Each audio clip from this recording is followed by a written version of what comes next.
The fluorescent lights hummed their endless mechanical prayer over Cedar Creek Medical's third floor, and Margaret Walsh moved through the early shift like a ghost who'd learned to smile. 7:18 in the morning. The antiseptic smell hung thick and wet, cutting through the coffee stains on the break room counter. Her badge clipped to her scrubs read M. Walsh, RN, and below that, nothing else. No credentials listed. No years of service. Just the name and the title she'd chosen, the uniform that fit like skin she'd grown into over 3 years of watching and waiting and healing people who would never know her real name. The ICU wing was already moving. Monitors beeped in their overlapping chorus, a rhythm she could navigate in her sleep. Margaret pushed the med cart, stainless steel gleaming under harsh white light, toward her first patient of the day, Mrs. Chen in bed 4, who'd had her valve replaced 2 weeks ago and still flinched at loud noises. Margaret's hands, scarred from field work that no civilian hospital record would ever document, moved with the terrifying fluid precision of someone who'd done this under fire. She checked the fall line, adjusted the flow rate, and murmured something soft about the pain scale. Mrs. Chen's daughter was already awake in the corner chair, and Margaret gave her the kind of nod that meant everything was fine. Your mother is safe. I've held worse situations together with less than this. That's what they saw. A competent floor nurse with graying hair and gentle hands. Everyone's favorite grandmother. The woman who knew every patient's name before they told her, who caught the small things, the tremor in a hand that meant medication adjustment, the way someone's breathing changed 2 beats before a monitor alarm, and whispered her findings to residents in a voice so quiet it never made anyone feel stupid. 3 years at Cedar Creek Medical. 3 years of invisibility. 3 years of her real job, which had nothing to do with bedside manner and everything to do with the man who'd just arrived in the ICU at 6:40 that morning. Major Robert Chen. Special Forces. The admission paperwork said trauma protocol, routine post-operative observation, nothing urgent.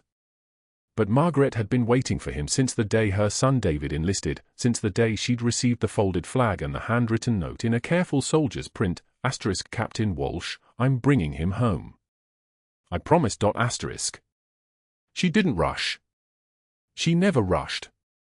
Margaret finished her rounds with the methodical grace of someone who understood that competence was the best camouflage, then positioned herself at the medication station where she could see Chen's bay through the glass partition. His chart was already open on the computer. 38 years old. 2 Purple Hearts. Medical clearance pending for a classified reason the hospital system would never show her, but her clearance, the one that existed in Pentagon databases, not hospital servers, told her exactly why he was here. The elevator doors opened at 6:58. Dr. Mercer arrived like a weather system, pushing through the ICU threshold with his white coat billowing, his morning coffee held like a scepter, his presence making the air pressure change in a way that made the residents already flinch. He was the kind of man who'd learned early that volume could substitute for knowledge, that cruelty to junior staff created the illusion of authority. 42 years old. Chief of Cardiology. Related by marriage to the hospital board president. He saw Margaret at the med station and his mouth tightened into something that might have been a smile if smiles could turn poisonous. Morning, Ms. Walsh, he said, stretching her name like it tasted bitter. Still here, I see. That's dedicated. Or desperate.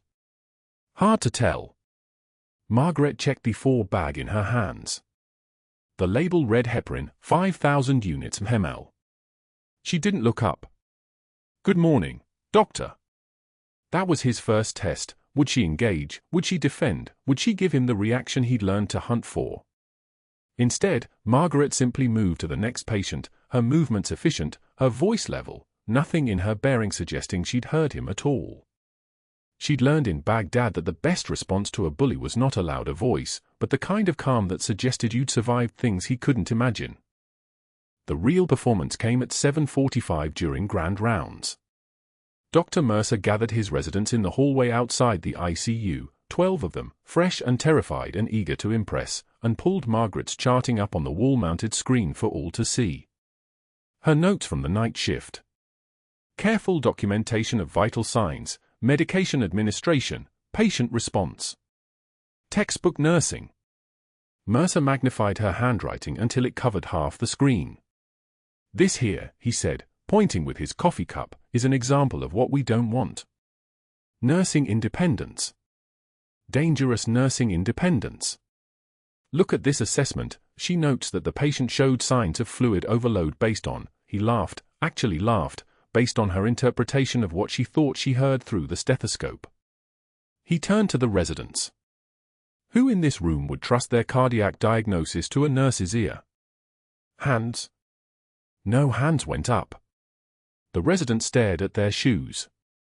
Margaret continued charting at the station 15 feet away, her fingers moving across the keyboard. She could feel their eyes drifting toward her, the shame they felt for not defending someone, the pressure Mercer's position exerted on all of them. She understood perfectly.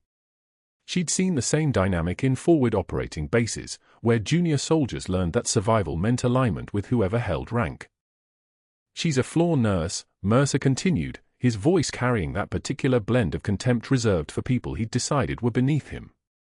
"I value that. I do. But there's a lane for everyone, and hers involves changing sheets, not interpreting cardiac function. That's why we have doctors." He moved on to the next chart, but the damage was done. That's what he'd come for. Not information. Not even correction. Just the public dismantling of someone he decided represented everything wrong with the democratization of medical competence. Margaret's notation about the patient's fluid status turned out to be exactly correct. The cardiology fellow would confirm it 3 hours later, but that didn't matter. What mattered was that Mercer had established his territory, marked his dominance, and made it clear that anyone with the audacity to notice things outside their assigned lane would face public humiliation. At 9:13, Margaret found him at the vending machine outside the cafeteria. She wasn't there for snacks. She was there because the machine was positioned where she could watch the hallway outside Major Chen's room without being obvious about it. But Mercer was there too, fumbling with his wallet, and when he saw her approaching, his face lit up with the kind of anticipation a predator feels when the prey returns to the watering hole. "Ms. Walsh," he called out, loud enough for the 3 residents studying nearby to notice. "Perfect timing. I wanted to ask you something about that EKG you allegedly read last night." Margaret inserted her card into the machine. The screen glowed blue-white in her hands. She didn't turn around. "Yes, doctor. This patient you were monitoring, you noted an artifact on the rhythm strip at 2:38 a.m. A wandering baseline. Can you explain to these residents what that indicates?" He wasn't asking. He was performing. The residents had already started drifting closer, pulled by the gravity of a confrontation they couldn't politely ignore. Margaret pressed the button for black coffee. The machine hummed and delivered a paper cup. "Muscle artifact," she said quietly. "Patient movement during the reading. Common in post-operative patients. Didn't affect the core rhythm interpretation." "Right, but how would you know that?" Mercer's voice climbed higher, taking on the cadence of a man building toward his big reveal. "You read the artifact, you don't read EKGs. Did you consult anyone before making that determination? Or did you just assume your nursing intuition was sufficient?" The 3 residents were definitely watching now. One of them was holding her breath. "I consulted the reading again this morning," Margaret said. She poured the black coffee into her cup, the sound of the liquid the only thing breaking his monologue. The artifact resolved when the patient stabilized. The cardiac function remained unchanged. The interpretation was accurate. "But you don't have the training to make that call," Mercer pressed, his voice sharpening. "You're a floor nurse. Do you understand the difference between what you're qualified to observe and what you're qualified to interpret?" Margaret finally turned around. The coffee was still steaming. She looked directly at Dr. Mercer, not at his shoes, not at his chest, but straight into his eyes, and she let one single tear slide down her left cheek. Not a sob. Not a tremble. Just one tear, moving slowly, deliberately, while she held his gaze without flinching, without looking away, without giving him the satisfaction of seeing her break. Then she wiped it away with the back of her hand. "I've seen better men than you crack under far less pressure, doctor," she said. Her voice didn't shake. It didn't carry anger or defensiveness. It carried the weight of someone who'd watched truly strong people shatter under pressure that would have annihilated him if he ever had to face it. "I've held them while they did." The silence lasted exactly 3 seconds. Then, the residents dispersed. Mercer's face darkened to a shade that suggested cardiovascular distress, but Margaret was already moving, already back toward the ICU, already erasing herself from his presence the way she'd learned to erase herself from everything. What he didn't know was that her quiet dignity had just signed her death warrant. What he didn't know was that a floor nurse, a woman he'd successfully marked as beneath him, had just revealed something his pride couldn't tolerate, the possibility that she was stronger than he was. Margaret made it back to the medication station and continued her shift like nothing had happened. But her hands moved through muscle memory now, muscle memory from a different life, from a different uniform, from a time when she'd held bleeding soldiers and whispered their names so they'd remember why they needed to stay alive. She worked through lunch, through the afternoon, through the moment when the shift supervisor asked if she was okay and she simply nodded. At 4:42 p.m., during the quiet hour between afternoon rounds and evening crisis time, Margaret sat in the corner of the break room alone. She opened her purse, the same Scrubs purse she'd carried for 3 years, the same one that held her hospital badge and her stethoscope and her insulin injector for the diabetes she'd listed on her admission paperwork to make herself less interesting. She reached past all of it. At the very bottom, folded into a small rectangle, was a flag. Not a full flag. A flag the size of a hand, folded into a tight triangle the way they fold them in front of cameras, the way they fold them into the hands of mothers and wives and the people who loved the ones who don't come home. Her fingers traced the fold line. The fabric was silk, worn from handling, worn from the number of times she'd unfolded it and refolded it and held it when the missing felt too heavy to carry alone. The note was tucked inside the fold. She knew it by heart, had read it so many times the ink was starting to blur, but she opened it anyway. The handwriting belonged to Major Robert Chen, who was sleeping 2 floors above her in the ICU right now, who'd promised her son's mother that he would bring her boy home safe. She didn't cry. Crying was for people who had the luxury of processing their emotions. Instead, Margaret folded the flag back to its original shape, returned it to her purse, and went back to work. Back to monitoring Major Chen. Back to being invisible. Back to the reason she was here, wearing a name that wasn't hers, in a hospital that had no idea that the woman pushing the medication cart was the only thing standing between their patient and whatever compromise in his unit had triggered a Pentagon-level investigation. The rounds continued through Wednesday morning, Dr. Mercer moving between beds like he owned the building. Margaret stood at the medication cart, updating charts in the corner where she could watch without being seen. That was the job: observation, assessment, knowing what mattered before anyone else did. Major Chen slept in ICU bed 3, stable but monitored. Not just medically.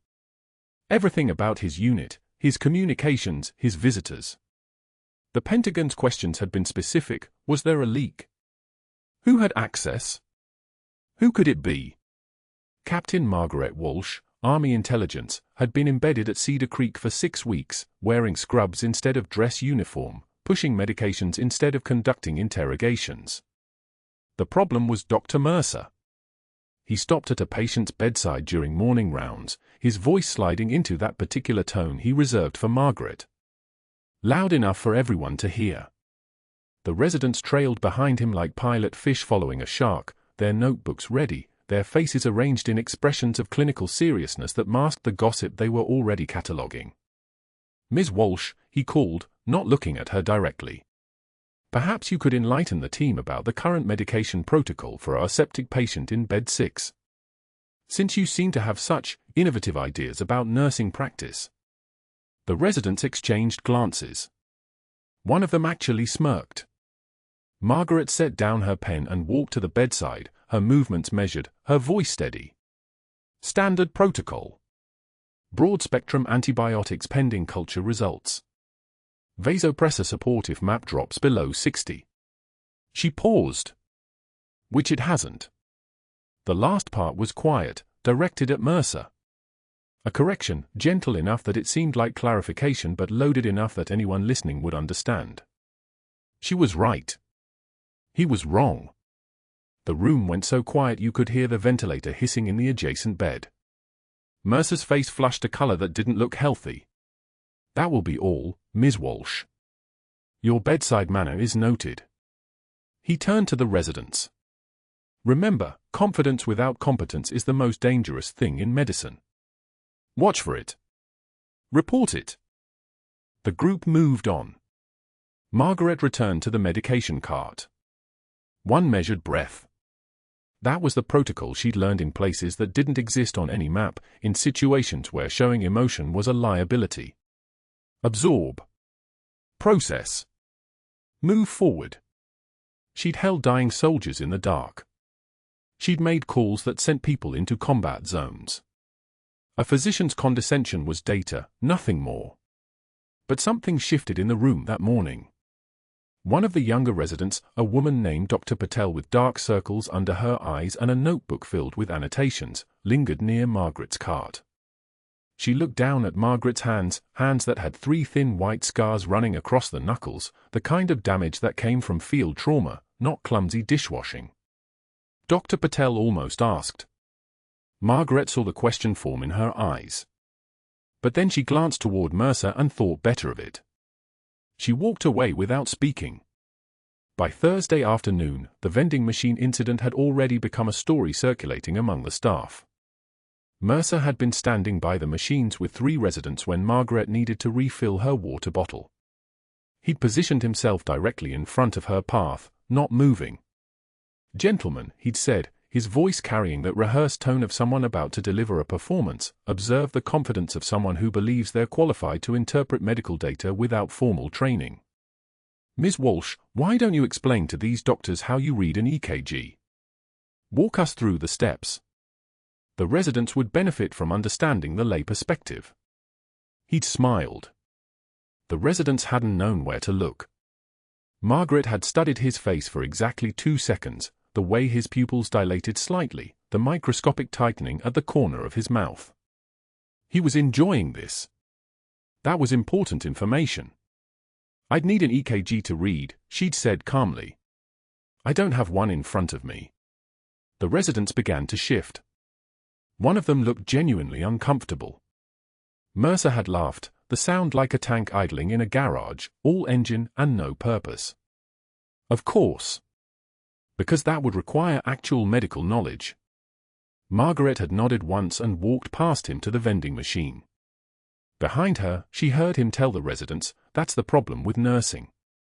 They start to believe they understand medicine, and suddenly they're dangerous." She'd gotten her water.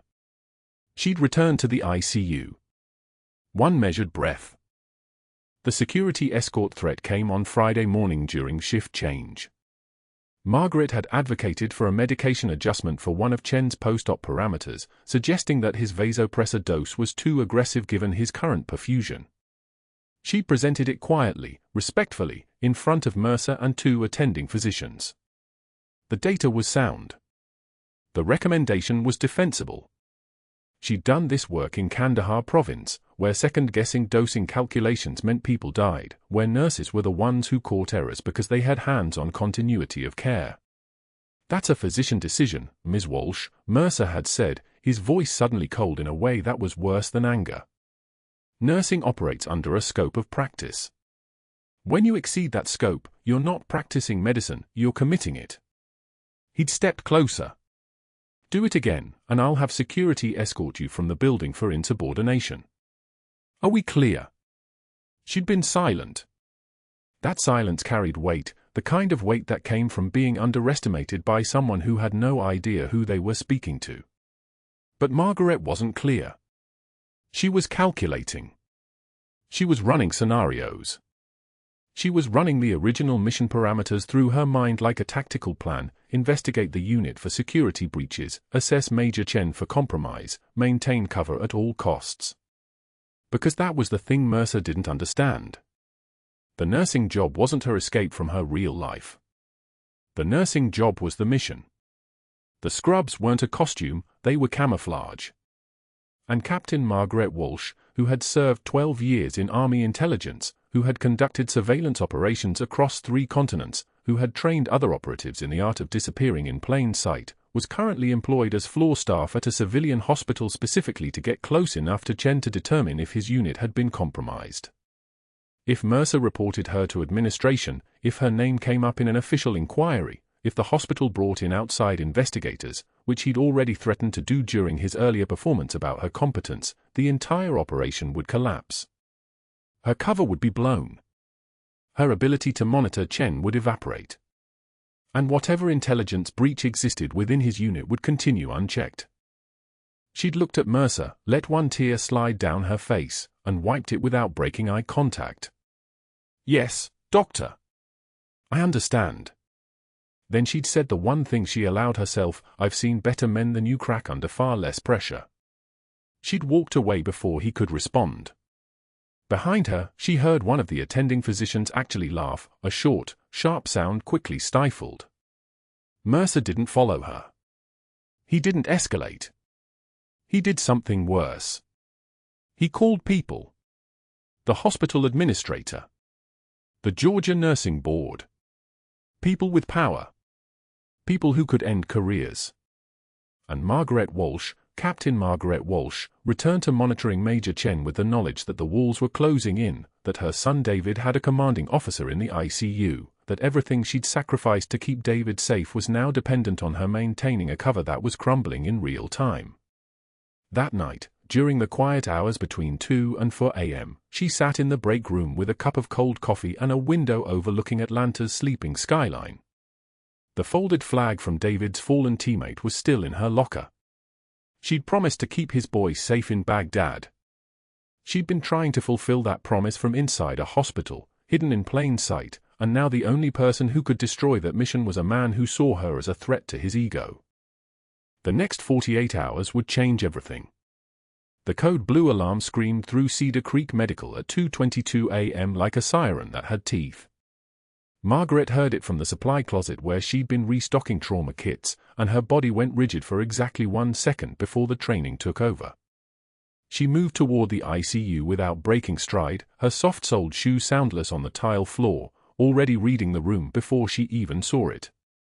The overhead speaker crackled, "Code Blue, ICU Bay 4. Surgical team notified." ICU Bay 4 was where Major Robert Chen lay recovering from his cardiac workup. The same Major Chen who'd written her the letter. The same man who'd promised her son David safety in Baghdad.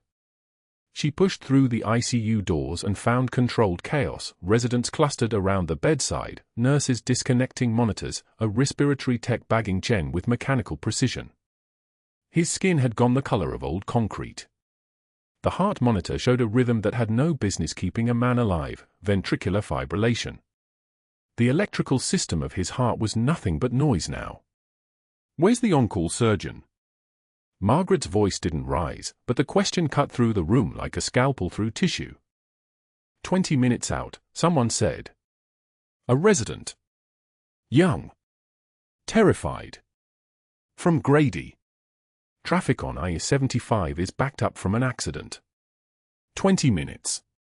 Chen's brain was dying. Every second without perfusion was permanent damage. By minute 4, his neurons started dying in cascades.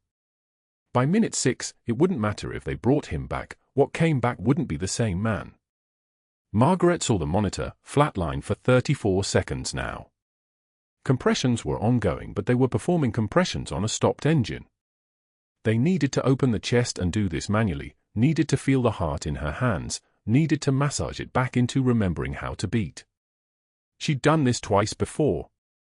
First time was in a field hospital outside forward operating base Shank, mortar rounds landing close enough that dust fell from the corrugated metal roof while her hands worked.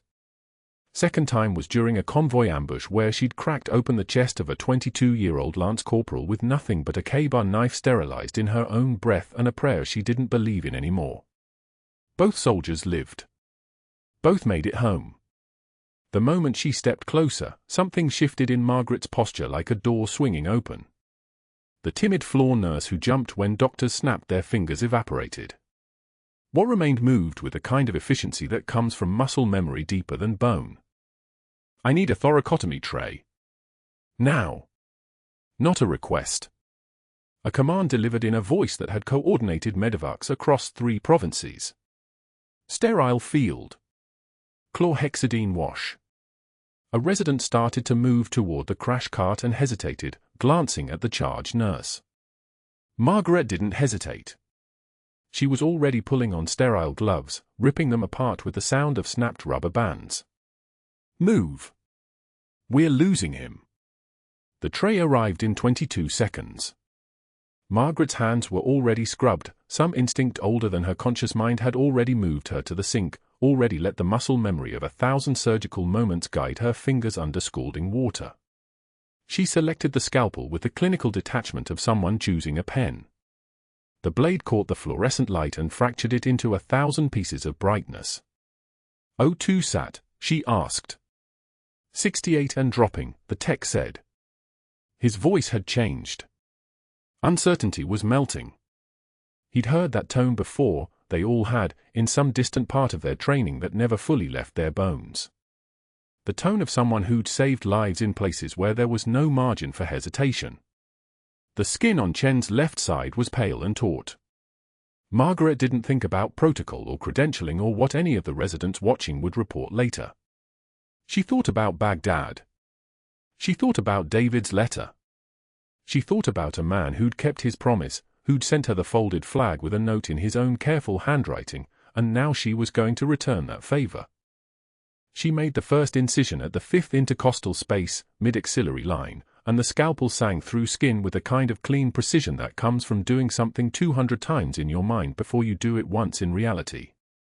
Blood welled up and Margaret was already using gauze to clear the field, already feeling for the intercostal muscles, already moving with the speed of someone who understood that the difference between life and death was often measured in 30 seconds. The second layer opened easier. The pleural space hissed as she broke it, a sound like air escaping a tire, like the whisper of something breaking. The lungs expanded slightly into the space she'd created. There at the heart. Flaccid. Grey. A muscle that had stopped remembering its purpose. She cupped the heart in her palm and began to massage it. Not gently. Not tentatively. Rhythmic compressions like she was playing an instrument only she could hear. Squeeze. Release. Squeeze. Release. The rhythm of life forced into existence through the sheer will of her hands. 1 epi 4, she said. Not asking. Stating a fact in the tone of someone used to being obeyed by people with much higher rank. A resident pushed the medication into Chen's line and Margaret felt it enter the system, felt the change in pressure, felt the heart responding like something waking from a long sleep. The monitor climbed. 68 to 72. The jagged line starting to form pattern again. 75, the tech called out. Squeeze. Release. 82. Squeeze. Release. Margaret's hand was inside a man's chest. The heart was warm. It was responding. It was remembering. 88. Sinus rhythm. One more gentle massage and Margaret felt it, a flutter that became a beat that became a rhythm that meant Chen's brain was getting oxygen again, meant his neurons weren't dying, meant that the man who'd promised David's safety might actually live. 92. O2 sats climbing. 94. 96. Stable, the tech said, and there was something like awe in his voice. Margaret didn't step back immediately. She stayed there, her hand inside his chest, feeling the heart beat against her palm with the kind of certainty that only comes when you've personally brought someone back from the edge. The residents were watching from the doorway, their eyes wide, trying to catalogue what they'd just witnessed. Trying to understand how a floor nurse had walked into a code blue and activated a skill set that shouldn't exist.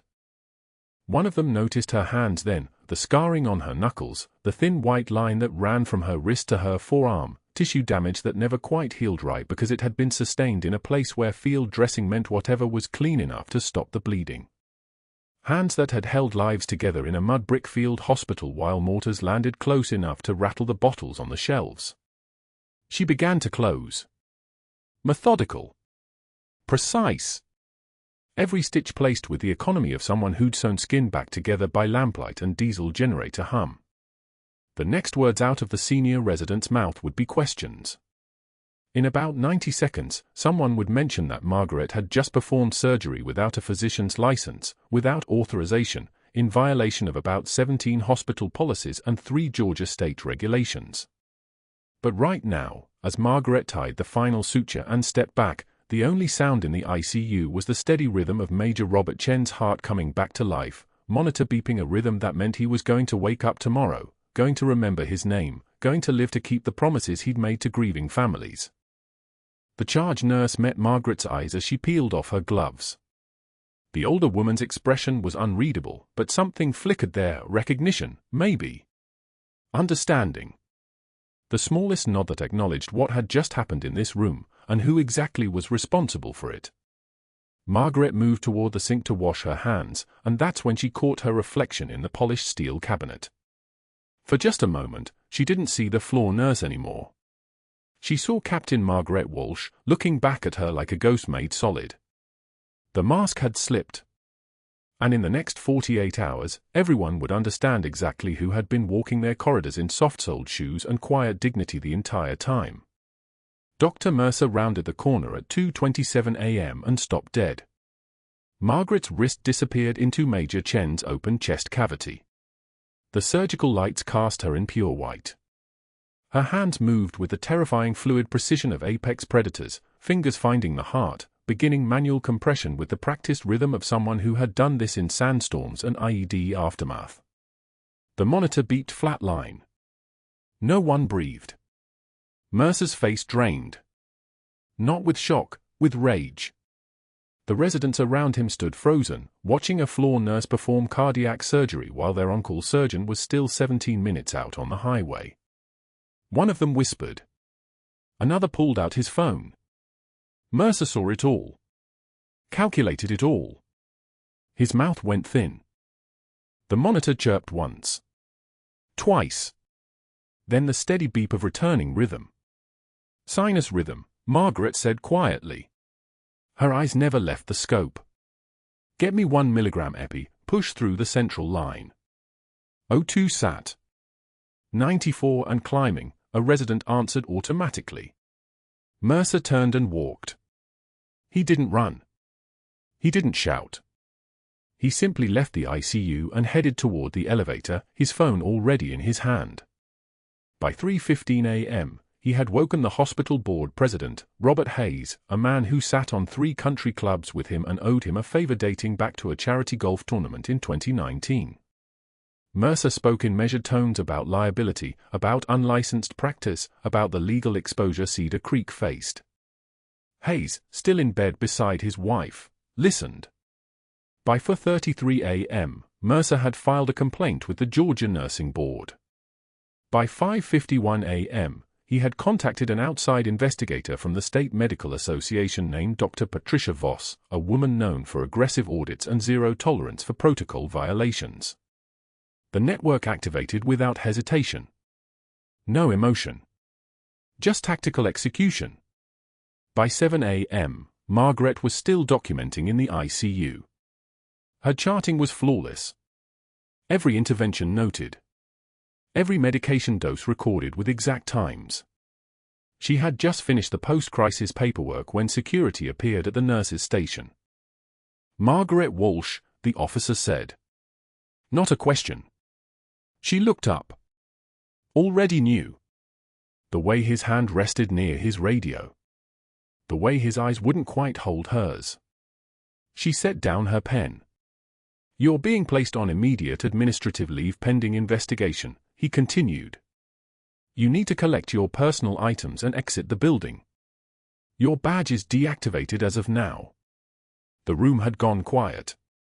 Not the quiet of night shift. The quiet of people pretending not to listen while listening to every word. The investigation is in connection with unauthorized medical procedures performed in violation of Georgia nursing law, the officer added, reading from a sheet. Dr. Mercer has filed a formal complaint. The board will contact you within 72 hours. Margaret stood. Removed her badge. The lanyard made a soft sound as it crossed the desk, the badge settling on the laminate with a click that sounded like a door closing. The locker room was empty at this hour. Her name was on a small brass plate, M. Walsh, RN. She turned the combination, the 13th of June, 22, and opened the metal door. 3 years of shifts folded into this narrow space. Her spare scrubs. A half-empty container of peppermint tea. A photo of David at his 8th grade graduation, his grin enormous. At the bottom, wrapped in a clear plastic bag to protect it, was the folded flag from Fort Drum. The one Major Chen had given her at David's barracks 3 years ago, before the deployment that took her son's best friend. Before the note, "We will bring him home safe. You have my word." She placed everything into the cardboard box that security had provided. The flag went on top. The photo went on top of that. The walk to the parking garage took 4 minutes. The drive home took 19. Atlanta's pre-dawn streets were empty. Red lights turned green for the few cars moving. She kept both hands on the wheel. Her breathing stayed even. The composure held. It always held. But the moment she crossed the threshold of her small house on Peachtree Ridge, something released. Margaret sat at the kitchen table in her scrubs still damp from the ICU. The humidity from overnight perspiration clung to the cotton. She pulled the folded flag from the cardboard box and placed it on the table in front of her. The flag was maybe 8 inches by 5, the fabric pressed into a tight triangle the way they fold them at military funerals. The creases were sharp. The red dye had faded slightly from sun exposure. She kept it on a shelf in her bedroom where the afternoon light touched it each day. A reminder. A curse. A promise she hadn't been able to keep because she'd been saving the wrong man. Her eyes burned. But soldiers didn't cry. Soldiers sat at kitchen tables at 6:22 a.m. and stared at flags and made the math work. 1 life saved against 22 years of field work, 3 tours, the decision to give up custody of her son to her ex-husband because a captain in Army intelligence couldn't raise a kid and carry a surgical kit. The decision to let Major Chen think she was just a nurse because her actual identity, Captain Margaret Walsh, call sign Nightingale, 5 times decorated, would compromise his undercover investigation into a breach in his own unit.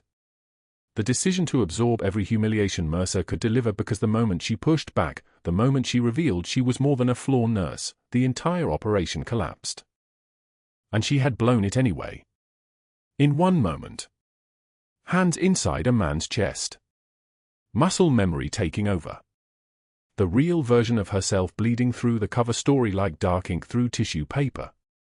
David came home at 8:45 a.m. Early dismissal from school. He'd texted her that morning, she'd forgotten to text him back. He found her still at the table, still in her scrubs, the folded flag between them on the checkered surface. He stopped in the doorway. His backpack hung from one shoulder. He was 17, tall enough now to look his mother in the eye, with the kind of lean build that came from his father's genetics and too many late nights studying. He looked at his mother. At the flag. At the cardboard box sitting on the counter behind her with the words personal items scrawled on the side in security's handwriting. "Mom," he said quietly. "Why are you home?" She didn't answer. Couldn't. The single tear she allowed herself to shed rolled down her left cheek. She didn't brush it away. Not this time. In that kitchen, alone with her son, she let the composure crack just enough for him to see what 3 years of absorbing cruelty actually cost. Her hands were shaking. Not from fear. From the restraint of not driving back to Cedar Creek and explaining to Dr. Mercer exactly who Margaret Walsh actually was. From the restraint of not calling every contact at Army intelligence and telling them to extract her from this cover that had just blown apart with the simple act of saving a man's life. "They fired me," she said finally. "This morning. Something happened at work. Something I did. And they said I violated protocol." David's face shifted. Confused first. Then something else, a flicker of understanding that his mother, the one who never missed a shift, who never complained, who kept the house running and made sure he had clean uniforms and helped him with his calculus homework while working double shifts, had just lost her job. For what? He asked. What did you do? She looked at the flag. Saved someone's life. David opened his mouth. Closed it. Then he moved to the table and sat down across from her, his backpack dropping to the floor. The rain started then, hammering the kitchen window like applause. Grey Atlanta morning turning darker. Outside, the city moved forward.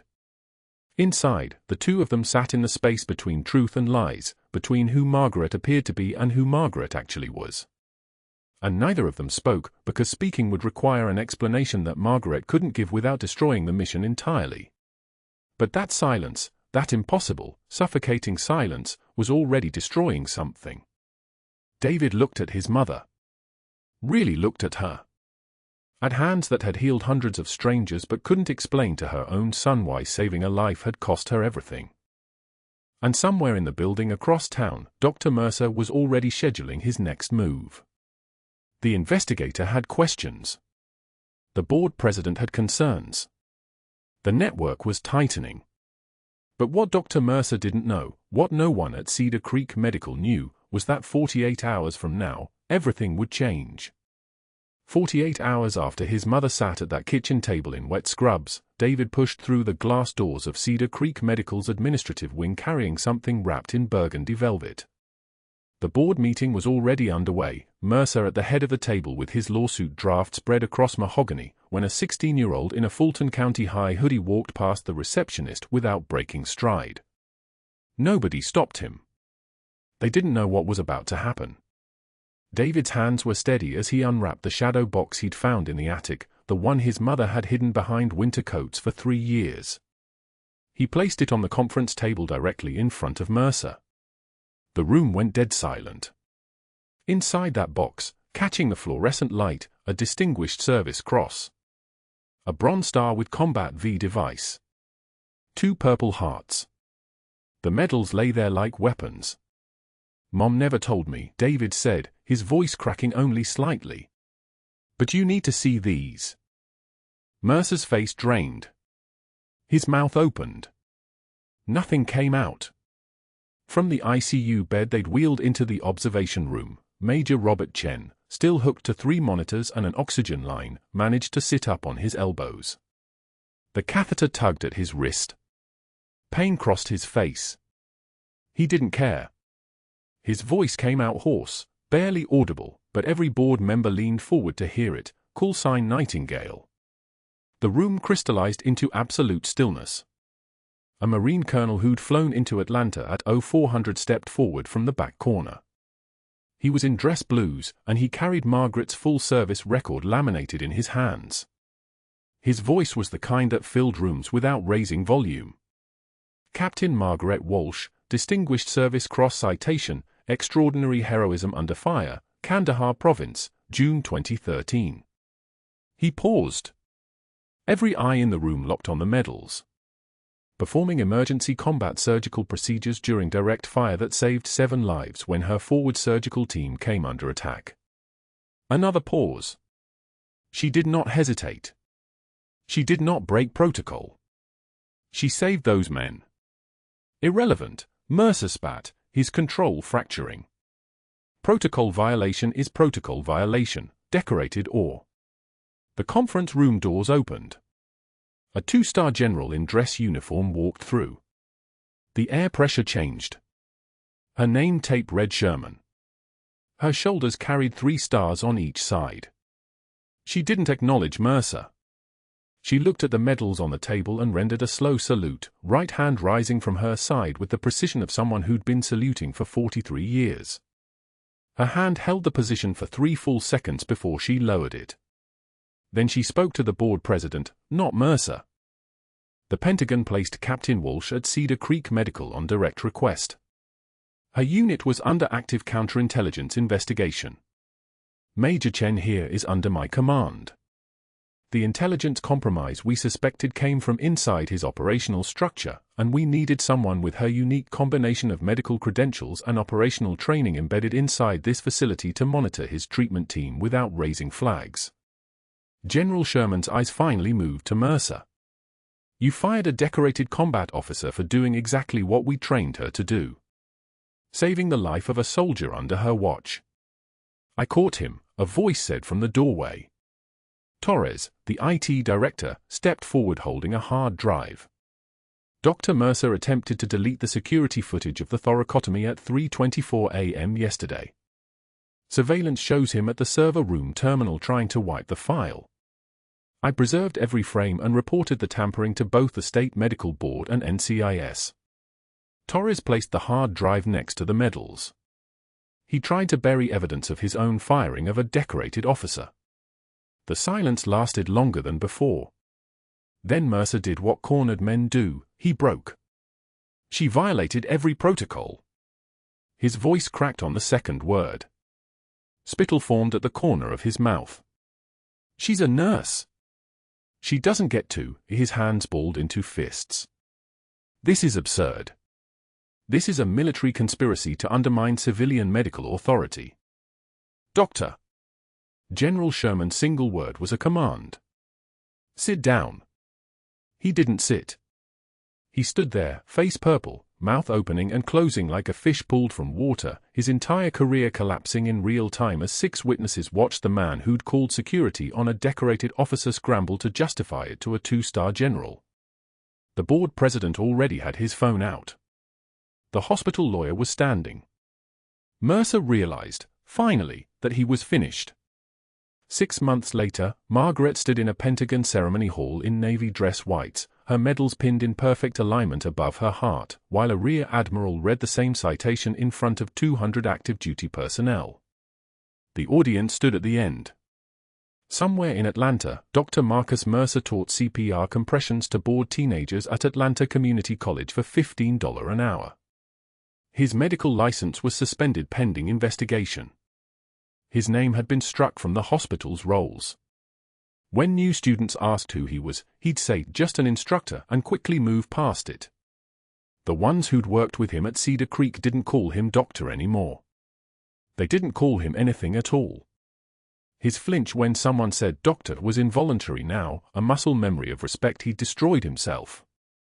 That night, back in Atlanta, Margaret sat at her kitchen table with David on one side and Major Chen on the other, still moving carefully, still 3 weeks from full duty, but alive and drinking coffee. The folded flag from David's fallen teammate lay in the center of the table between them, the way it had for 2 years. She could finally explain it. Your teammate, Margaret said to Chen, her voice steady. He was David's best friend. When he died, I was training for this assignment. I couldn't tell you, David, because if I had, you'd never forgive me for staying here instead of being at the funeral. She looked at her son. I had to watch you grieve in the kitchen and not explain why I was gone. Why I was choosing to monitor a stranger instead of mourning with you. David reached across the table and held her hand. He didn't say anything. He didn't need to. Every humiliation, every time I absorbed his cruelty, it was so I could stay in position, Margaret continued. Major Chen had a security leak in his unit.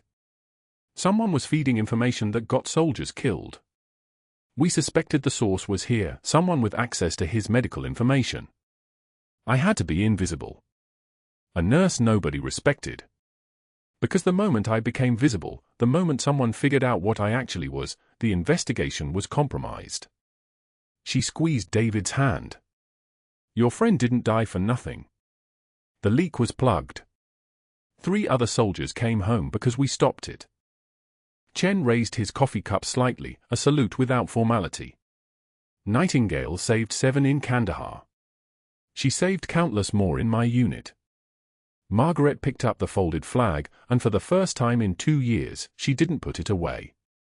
She held it between both hands. I came home to be your mother, she said to David. To protect you. To protect men like the Major. That's what I do. That's who I am. And I'll spend the rest of my life doing it, whether anyone knows about it or not. The Pentagon offered her the Directorship of Trauma Services. She turned it down. Instead, she went back to Cedar Creek Medical, same hospital, completely new circumstances. The board apologized. The administration reformed. A new veterans wing opened, staffed entirely by military medical personnel. And Margaret went back to work in her scrubs, checking vitals at 0630, holding patients' hands, making space for people nobody else had time for. The trembling wasn't fear. It was restraint, the kind that only people who've known real consequences understand. A young resident asked her once why she didn't take the director position. Margaret was adjusting an fall line, steady hands, steady pulse. She didn't look up. Power isn't a title, she said. Power is the ability to help. I help more from here. The resident didn't understand yet. But someday, maybe after their own invisible wars, they would. Sometimes the bravest warriors carry stethoscopes, not guns.